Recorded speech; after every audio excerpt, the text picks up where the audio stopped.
ভাই, তোদেরকে একটা কথা বলতে ভুলে গেছি। হ্যাঁ ভাই বল। আমি বিদেশ চলে যাব। আরে ভাই, আগে আমার কথাটা তো পুরো শুন। আমার ভিসা হয়ে গেছে, আজ রাতে আমাকে চলে যেতে হবে। ভাই, বিদেশ যাওয়ার আগে তোর গার্লফ্রেন্ডের নাম্বারটা আমাকে দিস।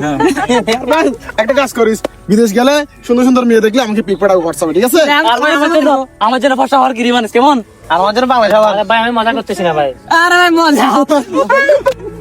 তা আমরা কি মজা করতেছি আমার নাকি? কথাটা তো শুনবা আগে। আরে ভাই, আমি তোদের সাথে মজা করতেছি না। আজকে রাতে আমার ফ্লাইট, এখন আমার বের হতে হবে। তুই যখন যাবি আমার জন্য বাংলা সামান নিয়ে আসিস একটা। ভাই ভাই চল চল, ওকে আবার দিয়ে আসতে হবে এয়ারপোর্টে।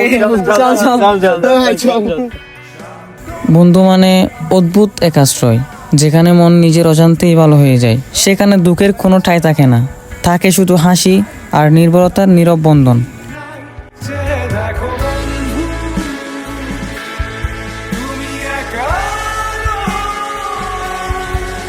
যত সস্তা কিছুটা ঝেড়ে